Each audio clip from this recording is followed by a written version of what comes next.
ನಮಸ್ಕಾರ. ಇಂದು ಬೆಂಗಳೂರಿನ ಪರಪ್ಪನ ಅಗ್ರಹಾರ ಜೈಲಿನಿಂದ ಬಳ್ಳಾರಿಗೆ ಚಲನಚಿತ್ರ ನಟ ದರ್ಶನ್ ರವರನ್ನು ಬಳ್ಳಾರಿ ಜೈಲಿಗೆ ಕರೆತರಲಾಯಿತು.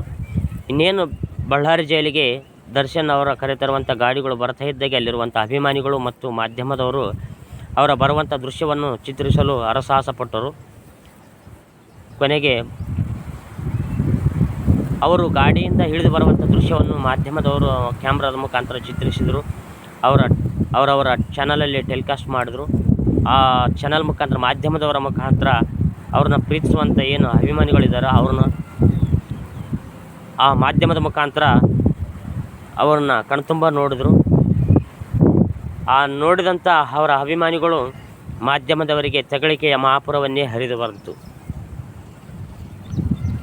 ಮಾಧ್ಯಮದವರು ದುಡ್ಡುಗೋಸ್ಕರ ಕೆಲಸ ಮಾಡ್ಬೋದು, ಇನ್ನೊಬ್ಬರು ಪರನೂ ಕೆಲಸ ಮಾಡ್ತಾರೋ ನನಗೆ ಗೊತ್ತಿಲ್ಲ. ಆದರೆ ರಾಜ್ಯದಲ್ಲಿ ಅವರು ಕೊಲೆ ಕೇಸಲ್ಲಿ ಜೈಲಿಗೆ ಹೋಗಿರೋದು ಸತ್ಯ.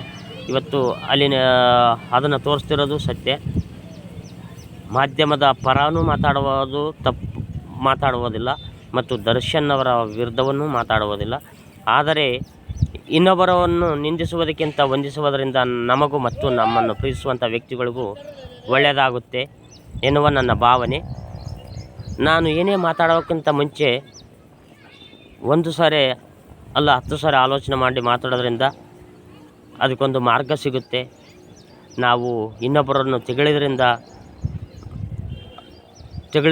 ಇನ್ನೊಬ್ಬರನ್ನು ದೂರಿದ್ರಿಂದ ಅವ್ರಿಗೇನು ತಕ್ಷಣ ಬಿಡುಗಡೆನೂ ಆಗುತ್ತೆ ಅನ್ನೋದೇನೂ ಇಲ್ಲ. ಆದರೆ ಅದು ಕಾನೂನು ಶಿಸ್ತಲ್ಲಿ ಏನಿದೆಯೋ ಅದ್ರ ಪ್ರಕಾರನೇ ಕೇಸ್ ನಡೆಯುತ್ತೆ, ಅದ್ರ ಪ್ರಕಾರನೇ ಮುಂದೊಂದು ದಿನ ಅವರು ಹೊರಗಡೆ ಬರ್ತಾರೆ. ಆದರೂ ಇನ್ನೊಬ್ಬರನ್ನು ನಿಂದಿಸುವುದರಿಂದ ನಮ್ಮನ್ನು ಪ್ರೀತಿಸುವಂಥ ವ್ಯಕ್ತಿಗಳಿಗೆ ತೊಂದರೆ ಆಗುತ್ತೆ ವಿನ ಯಾವುದೇ ಕಾರಣಕ್ಕೂ ಒಳ್ಳೆಯದಂತೂ ಆಗೋದು ಕಮ್ಮಿ ಅಂತ ನನ್ನ ಭಾವನೆ. ಯಾವುದೇ ಒಂದು ವಿಚಾರ ಮಾತಾಡೋದಕ್ಕಿಂತ ಮುಂಚೆ 10 ಸಲ ಯೋಚನೆ ಮಾಡಿ ಮಾತಾಡೋದ್ರಿಂದ ಒಳ್ಳೆಯದಂತೇಳಿ ನಾನು ಭಾವಿಸ್ತೀನಿ. ಈ ವಿಚಾರವಾಗಿ ಮಾತಾಡಬೇಕಂತ ತುಂಬ ಸಾರಿ ಅನ್ನಿಸ್ತು. ಆದರೂ ಎಷ್ಟು ಸರಿನೋ ಎಷ್ಟು ತಪ್ಪೋ ಮಾತಾಡುವುದು ಬೇಡ ಅಂಥೇಳಿ ಸುಮ್ಮನೆ ಇದ್ವಿ. ಆದ್ರೂ ಆಲೋಚನೆ ಮಾಡಿ ಏನಾದರೂ ಒಂದು ಮಾತಾಡೋಣ ಅನ್ನಿಸ್ತು, ಮಾತಾಡಿದ್ದೀನಿ. ನನಗೆ ಏನಂತಂತಂದರೆ, ಯಾವುದೇ ವ್ಯಕ್ತಿ ನಡೆಯುವ ವ್ಯಕ್ತಿ ಇಡುವುದು ಸಹಜ. ತಪ್ಪು ಆಗಿರಬಹುದು, ಗೊತ್ತಿಲ್ಲ. ಈಗಾಗಲೇ ಕೇಸ್ ನಡೀತಾ ಇದೆ.